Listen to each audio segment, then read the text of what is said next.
முன்னாடி பேசும்போது அரவிந்த் சார் சொன்னாரு, ஏன்னா ஒரு புத்தகத்தை தொகுப்பா வாசிக்கிறதுல என்ன சிரமம் தனக்கு இருக்கு. ஏன்னா ஒரு கதையை வாசிப்போம், அந்த கதையை ஆழ்ந்து உள்ளுணர்ந்து அதில் அசை போட்டு கொஞ்சம் நேரம் எடுத்து அதுக்கப்புறம் அடுத்த கதையை வாசிக்கிறது, அதுக்கு ஒரு இயல்பாக ஒரு நேரம் வேணும்னு அவர் சொன்னார். அதை விட இன்னொரு விஷயம் கொடுமை என்னன்னா, 4 தொகுப்பை பற்றி பேசுறது, 4 தொகுப்பை பற்றி அடுத்தடுத்த உரையாடல்கள் தொடர்ச்சியாக பேசுறது கேட்கறதுன்னு இருக்கு இல்லையா. நீங்க எந்த தொகுப்புல உட்காந்துருப்பீங்கன்னு தெரியாது. அவர் என்னோட முதல் தொகுப்புல உட்காந்துருப்பாரு, நீங்க யாராவது 2வது தொகுப்புல உட்காந்துருப்பீங்க. இதுல முக்கியத்துவம் என்ன அப்படின்னா, எவ்வளவு தாண்டி எல்லாரும் அமைதியா அந்த கதையோட இருக்கிற அரசியலையும், இப்போ ஐயா பேசும்போது சரி, அக்கா பேசும்போது சரி, பெரும்பாலும் கதைகளை தாண்டி அந்த கதைகள் பேசுற விஷயங்களை வேகப்படம் சொல்லிட்டு போனாங்க. அதெல்லாம் வந்து ஒரு தூண்டில் போடுற மாதிரி தான், அது பிடிச்சவங்களுக்கு அந்த கதைக்குள்ள இருக்கிற விஷயம் தான். ஆனாலும் நீங்க அந்த கதையோட முழுசா தெரியாம நாங்க சொல்லும் போது நாங்களே சிரிச்சோம், ஏன்னா கதை எங்களுக்கு தெரியும், கதையோட முடிவு என்னன்னு எங்களுக்கு தெரியும். ஆனாலும் நீங்களும் சிரிச்சுட்டு இருக்கீங்க. ரசிகர் பாங்க நான் மேடையில வந்து எல்லாருமே ரசிச்சுட்டு இருக்கோம். இப்போ நான் எனக்கு கொடுக்கப்பட்ட தலைப்பு சிறுகதை தொகுப்பு எது அப்படின்னா வேல். அண்ணா இந்த மாதிரி கால் பண்ணிட்டு எந்த தொகுப்பை பத்தி பேசுறீங்க, 4 தொகுப்பை பத்தி பேசுறதுக்கு கூட்டம் போடலாம் அப்படின்னு நான் சொன்னேன்.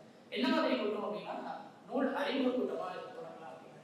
எனக்கு வந்து ஆச்சரியமா இருந்தது. ஏன்னா மாயத்தொகுப்பை பத்தி அறிமுக கூட்டம் போடணும் அப்படின்னு அண்ணா சொன்னேன். எனக்கு மாயத்தொகுப்பை பத்தி எவ்வளவு நாள் ஆச்சு அப்படின்னு இருந்தது. ஏன்னா நம்ம பேசிட்டு இருக்க இதே நேரத்துல இந்தியாவிலேயோ இல்ல உலக நாடுகளிலேயோ ஏதோ ஒரு ஊர்ல இந்த நூல் குறித்து விமர்சன கூட்டமே முடிச்சு. ஏன்னா அந்த அளவுக்கு பெருமாள் புத்தகங்கள் அதிகமா மொழிபெயர்க்கப்பட்டு ரொம்ப முக்கியம். இந்தியாவில் சமகாலத்துல வேற எந்த படைப்பாளிக்கும் கிடைக்காத அளவுல அதிகமான மொழிபெயர்ப்புகள், அதாவது இந்திய நூல்கள் இந்தியாவில் இருந்து அந்த மொழிபெயர்ப்புலாம் இப்படி ஒரு புத்தகம் இந்தியாவை சார்ந்த ஒரு இலக்கிய நூல் அப்படிங்கிறது முதல்ல போனது தமிழ்ல இருந்து பெருமாள் ஐயா மூலமாக போயிருக்கு. அந்த மாதிரி ஏராளமான நூல்களை பெருமாள் ஐயா கொடுத்திருக்காரு. இப்போ இந்த 4 நூல்களை பத்தி அறிமுக கூட்டம் போடணும்ன்ற அளவுல அதுக்கேற்ற மாதிரி உரை தயாரிக்கணும் அப்படின்னு அண்ணா சொல்லியிருக்காரு. 15 இருந்து 25 நிமிஷம் அப்படின்னு. நான் வந்து விரும்பி தேர்ந்தெடுத்த நூல் வந்து வேல். ஏன்னா இந்த கதை வந்து சிற்றுதல்ல வந்தபோது நான் சுட சுட படிச்சேன். இந்த தொகுப்புல 2 கதை நான் சுட சுட படிச்சது. அதுல வேல் வந்து முக்கியமான கதை.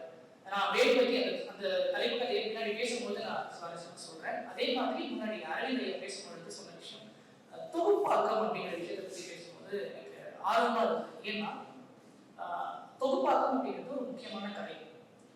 ஒரு சிறுகதையை நம்ம தனியா சிற்றுதல்ல வாசிக்கிறதும், அந்த முன்சொன்ன ஐயா என்ன சொன்னா, நீங்க 4 கதை படிக்கிறீங்க, இதுக்கு எல்லா கதையுமே சிற்றுதல்ல படிச்சிருந்தாலும் தொகுப்புல வாசிக்கணும். தொகுப்புல வாசிக்கும் போது என்ன ஒரு ஆச்சரியம் கிடைக்குதுன்னா, அது எழுதுற வரிசையில தான் யாரும் அமைக்கிறது. ஐயா நோட் எடுத்து பாத்தீங்கன்னா எழுதுற வரிசையில உட்காந்து இதுல போனா போதுன்னு இதை எங்க வைக்கலாம் அதை எங்க வைக்கலாம் அப்படின்லாம் கிடையாது. தொகுப்புல ஏதோ ஒரு சுவாரஸ்யம் இருக்கு, தொகுப்புல ஏதோ ஒரு சொல்ல முடியாத ஒரு சூட்சம் இருக்கு. இந்த கதையை ஏன் முன்னாடி வைக்கிறாங்க, இந்த கதையை ஏன் பின்னாடி வைக்கிறாங்க, அந்த சூட்சமத்தை நீங்க தொகுப்பு வாசிக்கும் போது அழகா உணரலாம். நீங்க தொடர்ச்சியா இப்ப வேல் வாசிச்சதுக்கு அப்புறம் நீங்க பொட்டி கதையை வாசிச்சீங்கன்னா எடுத்துக்கவே முடியாது. இப்ப சொன்னா உங்களுக்கு புரியாது, ஏன்னா எதுவுமே சொல்லல. வேல் வாசிச்சதுக்கு அப்புறம் பொட்டி கதையை வாசிச்சீங்கன்னா வேல் எழுதின திருமணம் எதை பொட்டி கதை எழுதுனாரா அப்படின்னு ஆச்சரியமா இருக்கும். அப்போ நான் ஃபர்ஸ்ட் பொட்டியை வாசிச்சேன், அதுக்கப்புறம் நீ வேலை வாசிக்கலாம் அப்படின்னு எனக்கு இந்த தொகுப்புல ஒரு அறிமுகம் கொடுப்பாரு. அப்போ வேல், பொட்டி, அதுக்கப்புறம் நான் 3 கதையை எல்லாம் சேர்த்து வச்சிருக்கேன். என்னன்னா மொச்சை. இந்த 3 கதைகளையும் நீங்க அடுத்தடுத்து வாசிக்கும் போது உங்களுக்கு வீட்டுக்கு வெளியே போயிட்டு கண்ணை மூடிட்டு ரிலாக்ஸா 4 பக்கம் தெருவை பார்த்து திரும்பி தெருவில் வந்து அது பாட்டுக்கு சாந்தமா தூக்கிட்டு இருக்க ஒரு நாயை பார்த்தீங்கன்னா கண்ணுல தண்ணி இருக்கும். என்ன சொல்ல வர்றாரு, நாயை பத்தி ஒரு கதையில அவ்வளவு உயர்வா பேசிட்டு போவார். நாயை பத்தி பேசுறது அப்படிங்கிறது அக்கா தொடக்கத்துல சந்தகரை பேசுறது மாதிரியே ரொம்ப தீவிரமான அரசியல் செயல்பாடு. இது வந்து காதல் இருக்க, சாதி பிரச்சனை மாதிரி இருக்க, இந்த மாதிரி விஷயங்களை மட்டும் நம்ம தீவிரம் கொடுத்து பார்க்கிற விஷயமா இல்லாம ஒரு நாயை பத்தி எவ்வளவு தீவிரமா நம்ம யோசிக்கிறோம், ஒரு பூனையை பத்தி நம்ம எவ்வளவு தீவிரமா யோசிக்கிறோம். வீட்டுல கிராமத்துல வாழ்ற ஒரு குடும்பத்துல அதுவும் ஒரு உறுப்பினரா வாழ்ந்துட்டு இருக்க ஏதோ ஒரு வளர்ப்பு பிராணி ஏன் இவ்வளவு முக்கியத்துவம் கொடுத்து நம்ம பார்க்கணும். இந்த தொகுப்புல நான் ஆக்சுவலா பெருமாள் ஐயா பத்தி பேசுற, அவர் முன்னாடி பேசுற 2வது உரை இது. அவர் இல்லாம அவரை பத்தி நான் மாணவர்களுக்கு நண்பர்களுக்கு நிறைய இடங்கள் பேசியிருக்கேன். ஆனா பேசுறது எல்லாமே புனைவெல்லாத நூல்கள் தான். முதல்ல பெருமாள் ஐயாவுடைய புனைவு நூல் பத்தி நான் பேசுறதே இந்த இடம் தான். ஆனா என்னால அந்த புனைவெல்லாத ஆய்வு நூல்கள் பேசுற அந்த பாங்கில இருந்து வெளியிருந்து பேச முடியல. அதே போலதான் இந்த நூலை பார்க்க. அப்படி பார்க்கும் பொழுது இந்த வேல் அப்படிங்கிற தொகுப்பு இருக்கு இல்லையா, எந்த வகையில இன்னொரு இடத்துல முக்கியத்துவம் பெறுது அப்படின்னா, இது எல்லாமே இதுல மொத்தம் 13 கதைகள் இருக்கு. இதுல 9 கதைகள் வடக்கு பிராணிகள் பத்தி. ஒரு தொகுப்புல 9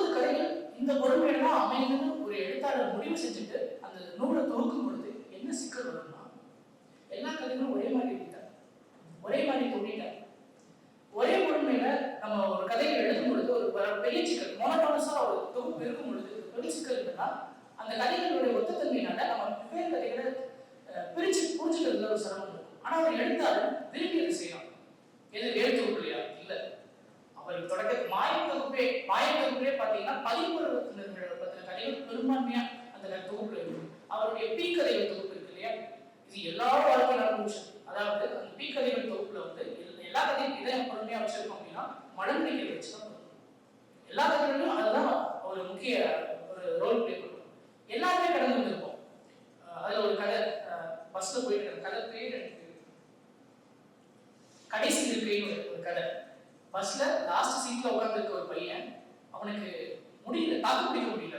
உடனே அவன் வந்து ரெஸ்ட் ரூம் போகணும்னு ஃபீல் பண்ணான். கண்டக்டர் சொல்றான், யார்கிட்டயே சொல்றான். அவன் ஆக்சுவலி பஸ்லயே வந்து போயிடுவான். இது வந்து நம்ம எல்லாரும் ஏதோ ஒரு சூழல்ல எங்கேயும் இந்த உணர்வை அனுபவிச்சிருப்போம். இதை கதைக்குள்ள வச்சு பார்க்க முடியுது. அதுவும் மனம் பிடிக்கிற தொகுப்பா கொண்டு வந்து புத்தகமா கொண்டு வருது இல்லையா, பீக்கதைகள் ஒரு தொகுப்பு. இது வந்து வேறு மாதிரியான விஷயம். இப்ப அதுக்கு அடுத்துதான் அந்த வரிசையில வேல் பார்க்க வேல் வந்திருக்கிறோம். இந்த வேல் கதையுடைய தொகுப்புடைய முன்னுரையில இதே பொறுமையில இன்னும் 20 கதைகள் எழுதுறதுக்கு எங்க சாராம்சம் இருக்குன்னு ஐயா சொல்லியிருப்பாரு. அதற்கு அடுத்து வந்ததுதான் பொண்ணு. சோ இந்த வளர்ப்பு பாடி இந்த ஒரே விஷயத்துலதான் நான் வந்து ஒரு நூலை தொகுப்பு போறேன் அப்படின்னு ஒரு திட்டமிட்டு கொண்டு வந்ததுக்கு அப்புறம் ஒரு தொகுப்பு நம்ம வாசிக்க வேண்டிய அப்போ வாசிக்கும் போது அந்த கதை வந்து நம்ம என்ன நினைப்போம், ஒரு நாயை பத்தி பேசுறதுக்கு என்ன இருக்கு, ஒரு பூனையை பத்தி பேசுறதுக்கு என்ன இருக்கு. ஆனா வாசிக்கும் பொழுது எவ்வளவு பெரிய உலகம் இருக்கு அப்படிங்கிறது தெரியாது நம்ம வாசிக்க. இப்போ அடுத்து இந்த நாய்களை பத்தியும் பூனைகளை பத்தியும் அந்த கதைகளை போறதுக்கு முன்னாடி அடிப்படையில சில விஷயங்களை பேசணும். என்னன்னா அடிப்படையாவே பூனைகள் வந்து பெண்களுக்கு ரொம்ப ஒரு பாக்கியப்பட்ட ரொம்ப விருப்பமான ஒரு விலங்கு பிராணி. நாய் வந்து ஆண்களுக்கு வந்து ரொம்ப விருப்பப்பட்ட ஒரு விலங்கு. இது ஏன் இப்படி அப்படின்னு தேடும்போது கொஞ்சம் புரிஞ்சது எனக்கு சரியா தெரியல. என்னன்னா பூனைகள் வந்து எப்பவுமே வந்து ரொம்ப இண்டிபெண்டா இருக்காங்க. நீங்க பூனையை போய் வெளியில எடுத்து வளர்த்து வீட்டுல வச்சு வளர்க்குறீங்க, 3 பேர் உங்க வீட்டுல இருக்கீங்க. நீங்க எவ்வளவுதான் செல்லம் கொடுத்து நீங்க தான் அதை ஃபீட் பண்ணி அதுக்கு நீங்க நல்லா தடவை கொடுத்து அவ்வளவு கம்ஃபர்ட்டா வச்சுக்கிட்டாலும் 4வது ஒருத்தர் வெளியில வந்தாருன்னா அவர் வந்து திடீர்னு வந்தாங்க. நீங்க அதை வந்து எங்க கம்ஃபர்ட் கிடைக்குதோ நடந்து நீங்க வந்து எப்படிதான் டொமஸ்டிகேட் பண்ண விரும்பினாலும் பூனையை வந்து உங்க கட்டுக்குள்ள வைக்கவே முடியாது. இது இந்த தொகுப்புல இருக்க ஒரு கதையில ஒரு குடும்பத்துல 3 பேருக்குள்ள சண்டை வரும். இந்த பூனை யார் பக்கம் போகுது அப்படிங்கிற மாதிரி. இதே இந்த பக்கம் நாய் எடுத்தோம்னா நாய் வந்து ரொம்ப லாயலா நம்ம டொமஸ்டிகேட் பண்ணி இதுதான் ஓடணும்னா அவர்கிட்டயே இருந்துருக்கு. இது வந்து சைக்கோலாஜிக்கலா இது ஏதோ ஒரு தன்மை வந்து இது ரொம்ப வந்து உந்தி தருது. பூனையை ஏன் பெண்களுக்கு அதிகம் பிடிக்குது, நாய்களை ஏன் வந்து ஆண்களுக்கு அதிகம் பிடிக்குது அப்படின்னு பார்க்குறது. இந்த தொகுப்புல இருக்க 13 கதையில 9 கதைகள் வளர்ப்பு பிராணிகள் பத்தி சொன்னேன். அதுல 6 கதைகள் வந்து நாய்கள் பத்தினது, 3 கதைகள் பூனைகள் பத்தினது. இதுல முதல்ல இந்த கதையில இருந்து ஆரம்பிக்கணும்னு நினைக்கிறேன். டைகர் அப்படிங்கிற ஒரு சிறு. இதுல முன்ன சொன்ன மாதிரி ஏன் சொன்ன மாதிரி எல்லா பேர்களும் வந்து பிராணிகளோட பேரை தான் வந்து கதைக்கு தருவாங்க. எந்த ஒரு பிராணிக்கும் ஐயா பேர் வைக்காம போகல. அதே மாதிரி அந்த பிராணிக்கு வச்ச பேர் எல்லாத்தையுமே ஜஸ்டிஃபை பண்ணாமே கதையில போகல. இந்த காரணத்தினால இதுக்கு இந்த பேர் வந்தது, இந்த காரணத்தினால இதுக்கு பேர் வந்தது. இந்த தலைப்பு கதையை எடுத்து பாருங்க. வேல் வேல் வேல் பக்கத்துல வேறு புள்ளி இல்லை, அப்படியே வேல் பக்கத்துல ஒரு ஆச்சரியம் நிச்சயம் இருக்கணும். நீ அந்த நாயை வந்து நீங்க வேறு கூட்ட போகணும், வேலுன்னு தான் அந்த இப்போ இந்த மாதிரி கராரான இந்த பேர்களுக்கு அவ்வளவு முக்கியத்துவம் கொடுத்த ஒரு ஒவ்வொரு கதையிலுமே இந்த நாய்களோட முக்கியத்துவம் இருக்கு. இப்போ இந்த டைகர் பத்தி எடுத்தோம்னா காலங்காலமா குடி அப்படிங்கிறது சமூகத்துல இருக்க பெரிய சிக்கலா இருந்துட்டு இருக்கு. இந்த குடியை ஒழிக்கிறதுக்கு நம்ம என்னென்னமோ பிரயோகங்கள் பண்ணிட்டு இருக்கோம், என்னென்னமோ முயற்சிகள் பண்ணிட்டு இருக்கோம். இது எதுவுமே சாத்தியப்படுமா, இதனால மாறிடுமா அப்படின்னு நம்ம என்னதான் முயற்சி பண்ணாலும் கடைசியில் ஒரு நாய் வந்து அவனுடைய குடி பழக்கத்தை மட்டுப்படுத்துறதுக்கு ஒரு வழிபடுது.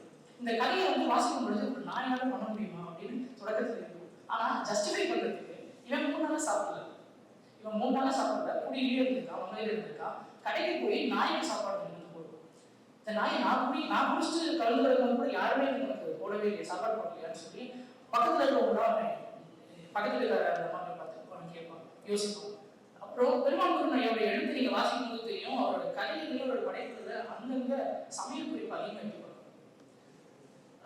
இந்த டைகர் கதையில வந்து சமையல் குறிப்பு வரும் இடையில.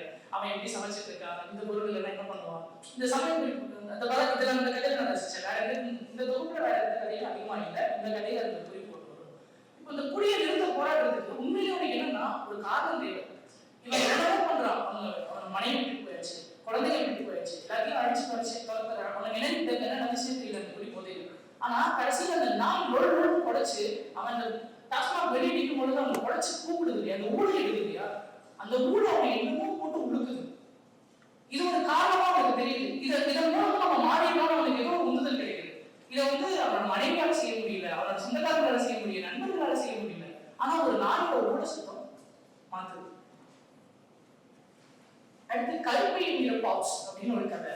இது பூனையை பத்தின ஒரு கதை. இவங்க வீட்டுக்கு ஒரு பூனை வருது. இவங்க ஆல்ரெடி ஒரு பூனை வளர்த்துருக்காங்க. அந்த பூனை காணாம போயிடுது. காணாம போன பூனை வேற ஏதாவது அடிபட்டுருக்கும்னு நினைக்க வேணாம், அந்த பூனை இன்னொரு இடையே தேடி போயிருக்கும்னு நினைக்கிற அளவுக்கு பூனை மேல அவங்களுக்கு அவ்வளவு பாங்க. இப்படி நினைச்சிட்டு அந்த பூனையை இன்னொரு பூனை புதுசா வருது, அந்த பூனையை அவங்க வளர்க்குறாங்க.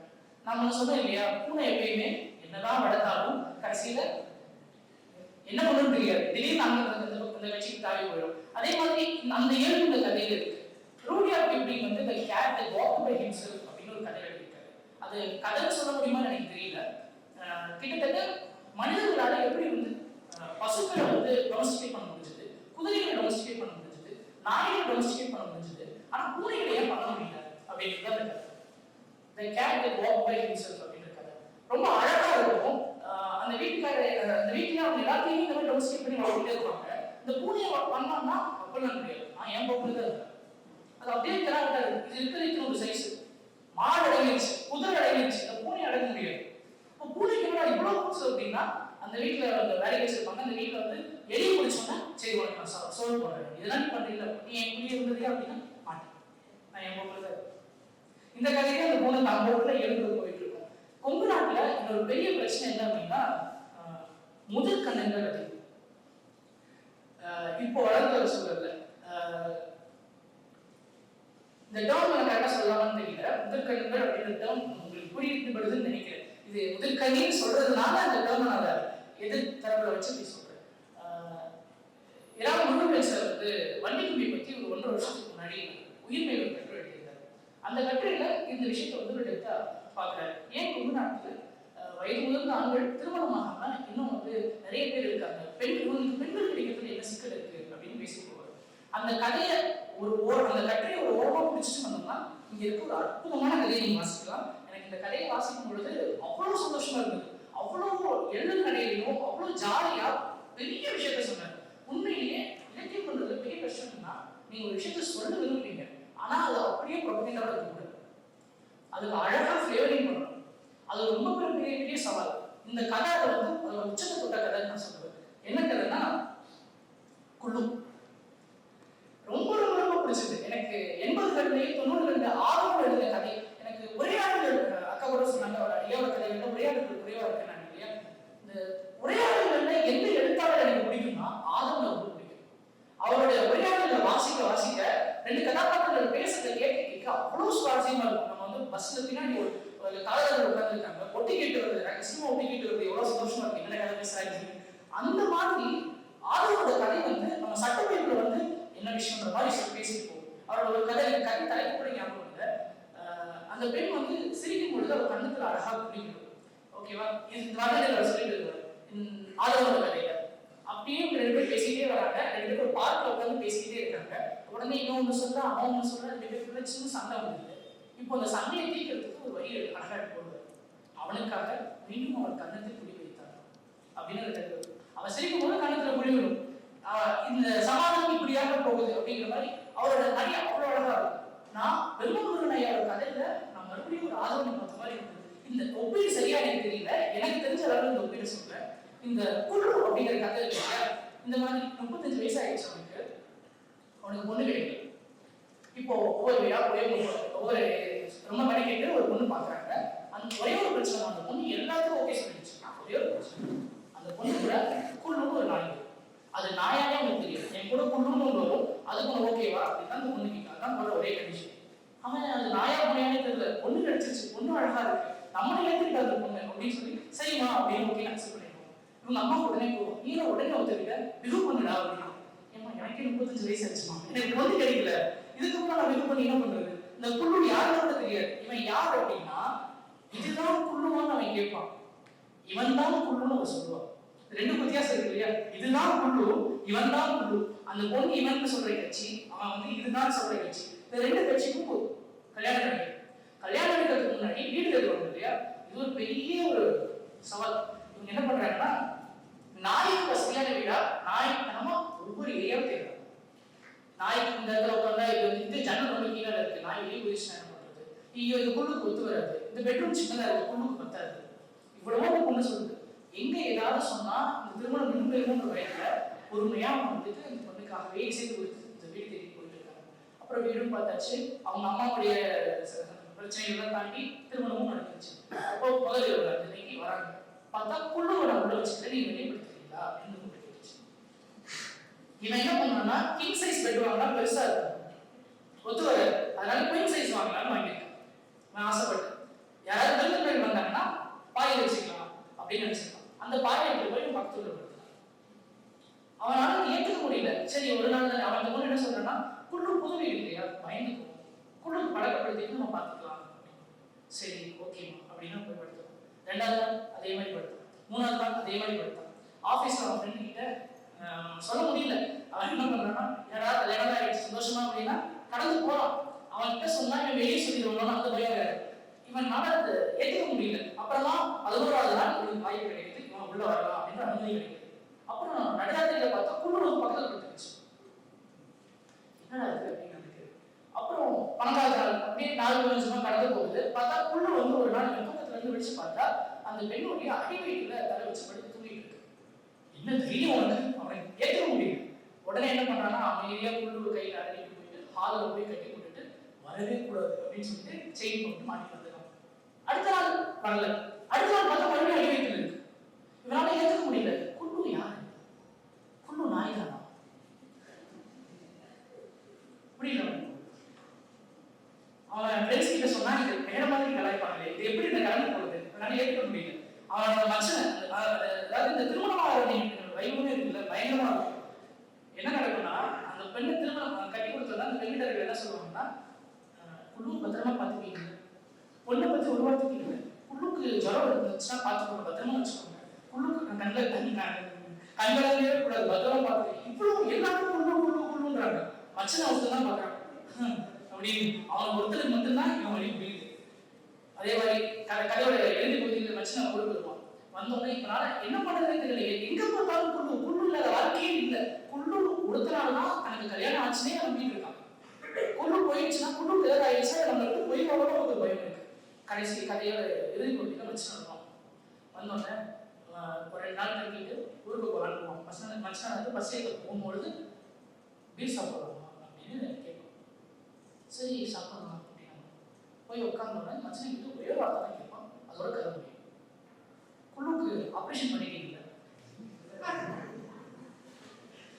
வெடிச்சு சிரிச்சகல குள்ளுக்கு ஆப்ரேஷன் பண்ணிட்டீங்கல்ல. இந்த கதை இவ்வளவு எளிதாகவும் இவ்வளோ இன்ட்ரெஸ்டிங்காகவே போயிட்டு இருக்க இன்னொரு விஷயம் வெளிப்படுது அப்படின்னா, ஒரு பெரிய சமூக சிக்கலை நம்ம இங்க பார்த்துட்டு இருக்கோம். அதாவது மனிதர்களையும் தாண்டி வளர்ப்பு பிராணிகளை நம்ம இன்னும் நேசிக்க தொடங்கிட்டோம். அப்படி நேசிக்கும் பொழுது குடும்ப உறவுகளுக்குள்ள என்ன சிக்கல் வருதுன்னு பார்க்கிறோம். இதுல 2-3 கதையில தன்னுடைய வாழ்க்கை இணையருக்கு இணையாக பிராணிகளை வச்சு பார்க்கிற ஒரு சமூகத்தில் நம்ம வாழ்ந்துட்டு இருக்கோம். யுவல் நோவா ஹராரி அப்படிங்கிற ஒரு முக்கியமான அறிஞர், அவர் வந்து சேப்பியன்ஸ்ன்ற புக்ல வந்து நமக்கு தெரிஞ்ச விஷயத்தை வேற மாதிரி சொல்றாரு. என்னன்னா, மனிதர்கள் முதல்ல டொமஸ்டிகேட் பண்ண பயிர் எதுனா வீட் அப்படின்னு, கோதுமை தான் டொமஸ்டிகேட் பண்ணாங்க அப்படின்னு. அவர் அதை அப்படியே உள்ள என்ன சொல்லுவாருன்னா, டொமஸ்டிகேட் பண்றதுனா என்ன, ஒரு வீட்டுல இருக்கு, ஒரு இடத்துலயே இருக்கு, அதானே. அப்போ முதல்ல மனுஷங்களை டொமஸ்டிகேட் பண்றது வீட்டு அப்படி சொல்லுங்க. ஏன்னா வீட்டு இருக்கிற இடத்துல தான் இருக்கு. மனுஷங்களை வீடு கட்டி அந்த இடத்துல இருக்க வச்சுக்கிறதுனா வீட்டு. அப்போ மனுஷங்களை தான் வீடு டொமஸ்டிகேட் பண்ணிச்சு தவிர மனுஷங்களை வீடு டொமஸ்டிகேட் பண்ணல, கோதுமை டொமஸ்டிகேட் பண்ணல அப்படின்னு. அதே விஷயத்தை இப்போ பொருத்தி பார்த்தாங்க.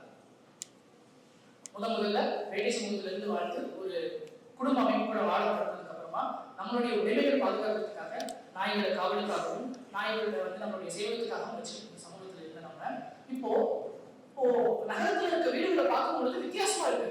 அதாவது முன்னாடி கிராமத்து வீட்டுல தாத்தா பாட்டி என்ன சொல்றாங்கன்னா, ஐயோ மாடுகள் இருக்கு, ஊருக்கு வர முடியாது அப்படின்வாங்க.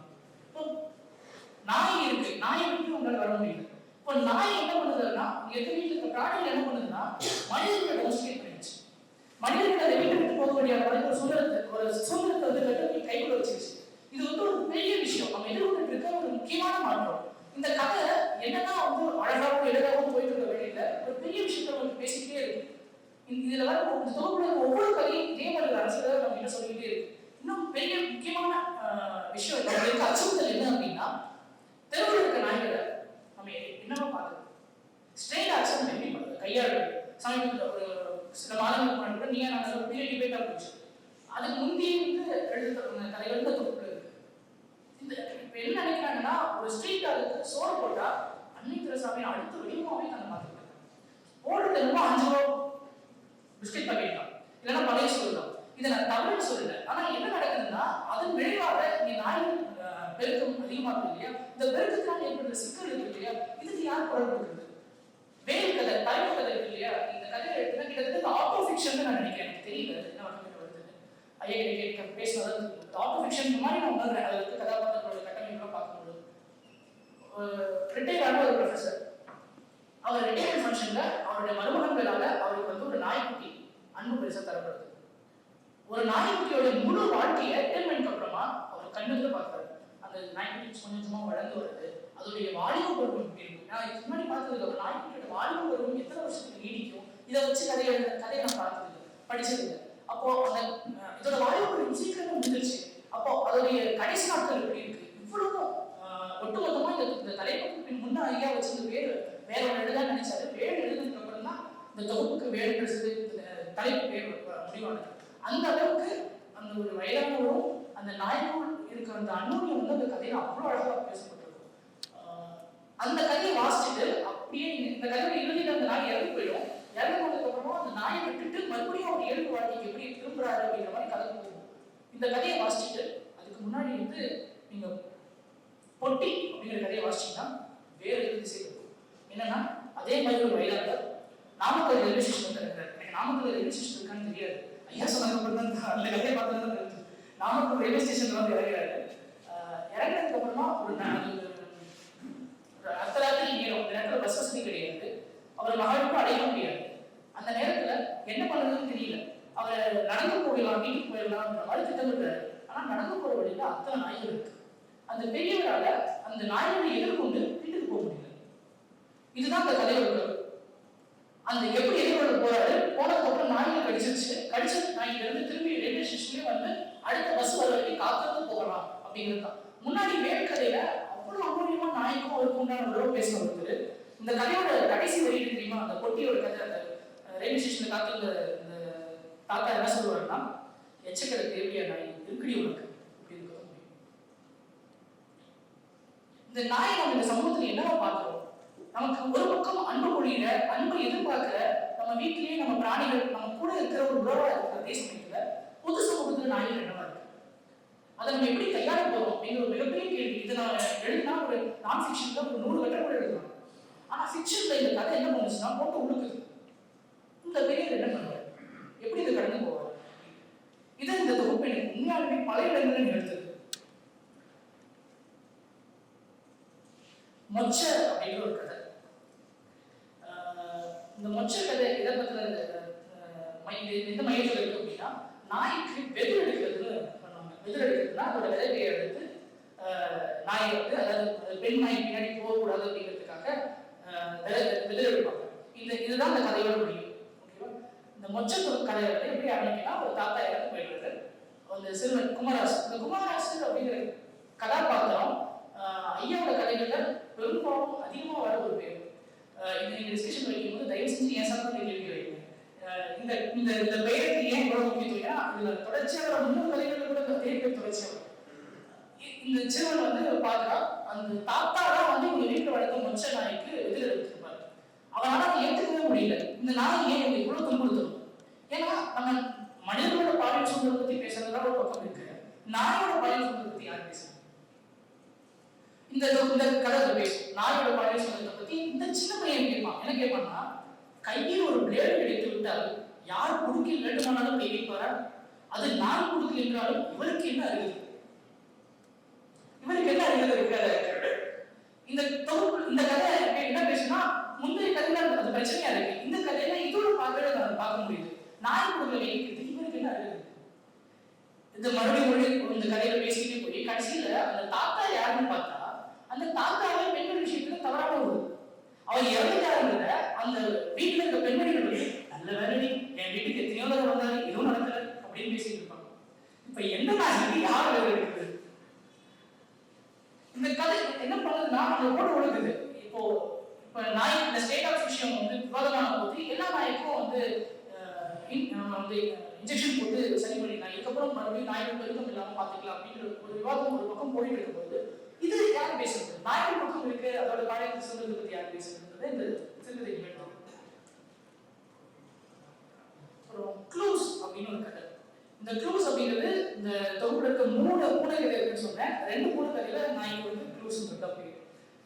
இந்த கதை எனக்கு கிட்டத்தட்ட ஒரு மேஜிக் ரியலிசம்ல பிரான்ஸ் காஃப்காவோட மெட்டமோர்ஃபோசிஸ் கதையை ஞாபகம் வருது. ஏன்னா அந்த கதையுடைய அடிநாதம் என்ன அப்படின்னா கிரெகோர் சம்சா அப்படிங்கிற கதாபாத்திரம் ஒரு நாள் தூக்கத்துல இருந்து எழுந்திருச்சு பிடிக்கும் பொழுது திடீர்னு ஒரு உருத்திரியான ஒரு பூச்சி, வினோதமான ஒரு பூச்சியா ஒரு மாதிரி இருக்கும். அப்படி மாறினது அந்த பிரச்சனை இல்லை, அதனால வேலைக்கு போக முடியாதுன்றதுதான் அந்த பிரச்சனை. இந்த உருவத்தை வச்சு அப்படி வேலைக்கு போகும்.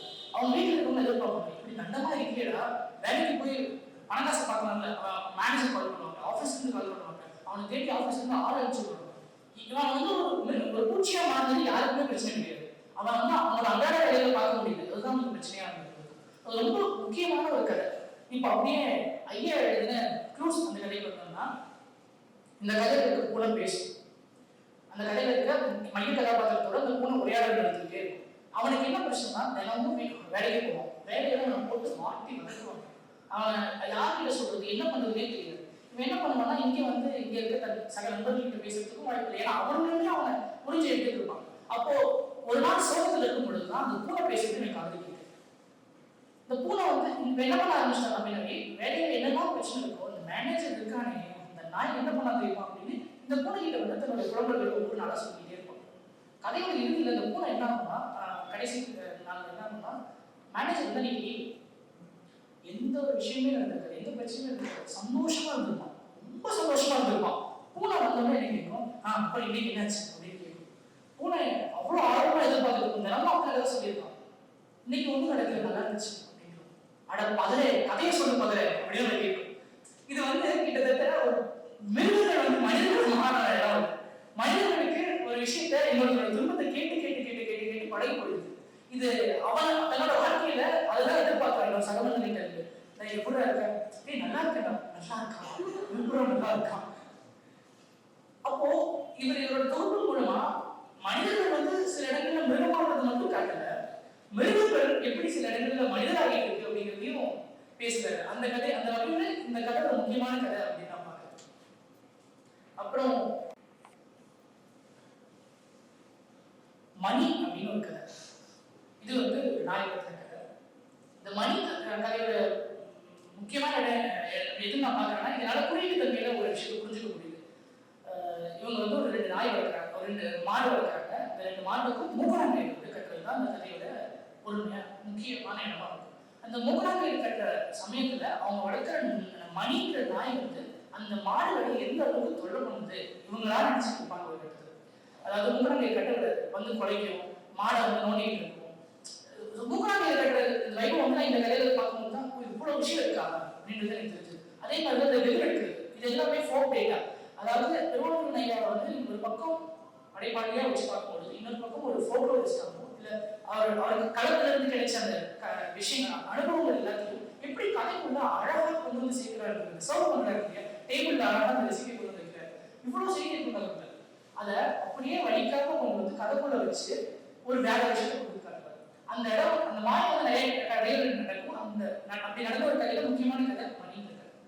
அப்போ செலோடேப் தேடிட்டே இருப்பாங்க. ஏன்னா மூணாங்க இருக்கிற பொழுது 2 பேரை சேர்த்து வச்சு செலோடேப் போடுறதுக்காக செலோடேப் வச்சிருப்பாங்க. இந்த மாடுல அங்க வேலை பார்க்குற கூலி பையன் ஒருத்தன், அவன் தான் மாடுல அழகர் அந்த பையன், அவன் தான் கூட்டிட்டு வருவான். அவனுக்கும் மணியை பார்த்தா ஆகாது. ஏன்னா மணி தான் இந்த மூணாங்க கட்டிட்டு இருக்கும் பொழுது ஒரு மாடு கட்டியாச்சு, இன்னொரு மாடு கட்டிட்டு இருக்கும் பொழுது செலோடேப் இருக்காங்க. அவனுக்கு என்னன்னா இந்த நாய் வந்து வச்சு இல்லையா, இந்த நாய் தான் இந்த செலக்ட் தூக்கிட்டு போயிருக்கு எல்லாரும் பேசுறாங்க. இந்த நாய் இதே வேலை சொல்லி அங்க இருக்க எல்லாரும் நாயை போட்டு வளர்த்துருக்காங்க. இப்போ அந்த நாய் அடிச்சு வளர்க்கணும்னா அது ஓரமா போய் எங்கேயோ உட்காந்துருச்சு. இவன் என்ன பண்றான், காலில் அழகு இருந்து காலில் எறும்பு கழிக்குது அப்படின்னு சொல்லிடான். சொல்லி கீழே கொண்டு சொல்லி கொடுத்து பாக்கெட்ல இருந்து செலக்ட் பண்ணுறது. இவன் தான் அந்த நாயை எவ்வளோ நேரம் பேசிட்டு இருக்கான். இப்போ அந்த செலக்ட் எடுத்து இவங்க வேலை செய்யறாங்க. இப்போ வந்து இந்த ஓனர் இருக்காரு அவருக்கு வந்து ரொம்ப வருத்தமா இருக்கு, நம்ம மணி ரொம்ப கத்திட்டு இருக்கோம் அப்படின்னு. அது எங்கன்னு தேடுறான், எங்கே கோச்சிட்டு போயிடுச்சான்னு தேடுறான், எங்கேயும் வழி கிடைக்குது. அப்புறமா பார்த்தா ஒரு மரத்தடியில நடுவில் உட்காந்து படுத்திருக்கு. இவன் போய் மணியே கூப்பிடுறான். அது திரும்பி எந்திரிச்சு அப்படின்னு திரும்பி படுத்திருக்கு. இதோட கதை முடியும். இது இந்த மணின்ற கதை இருக்கு இல்லையா, வீட்டில் இருக்க இந்த மாதிரி சின்ன பையன், அதாவது கடைக்குட்டி பசங்க ஞாபகப்படுத்திட்டு எதுவுமே பண்ணிருக்க மாட்டோம், போட்டு அடி பண்ணி நம்ம என்ன பண்ணுவோம் அப்படின்னு நம்மளே தப்பு பண்ணிட்டோமோ நமக்கும் மனநிலை வரும். அந்த மாதிரி இருக்கும். இந்த ரெண்டு மாடு இருக்கு, இந்த பசு மாடு இருக்கு இல்லையா, அந்த ரெண்டு மாடுகளோட வீட்டுல இருக்க அக்காவா அண்ணனாவா இப்படிதான் இருக்கு. அவனதான் என்ன ஏடா பண்றீங்க அப்படிங்கிற மாதிரி இருக்கு. இந்த கதைக்குள்ள குறியீடு தன்மையை தாண்டி நாய் தானே அப்படின்னு ஒன்று இருக்கு இல்லையா, இது எல்லா இடத்துல பிரதிக்கப்படுது.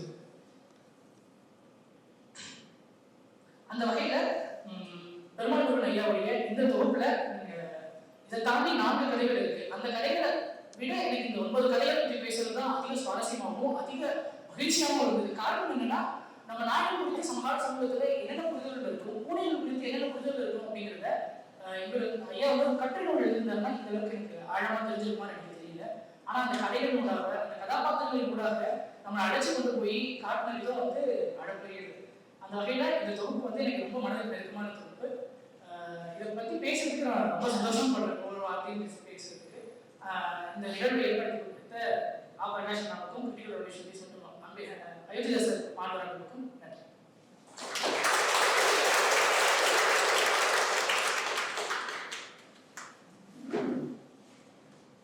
மிக சிறப்பான ஒரு உரை வெயில் சிறுகதை தொகுப்பு பற்றி. அடுத்ததாக எல்லாம் நேரம் உட்காந்துட்டீங்க, அதனால தேனி இடைவெளி. அதுக்கடுத்து உங்களுடைய ஆசிரியர் ஆவணாளி ஆசிரியர் சுரேஷ் சார் அவர்கள் மாயோஸ் சிறுகதை தொகுப்பு கொடுத்து ஒரு 10 நிமிடம் இடைவெளி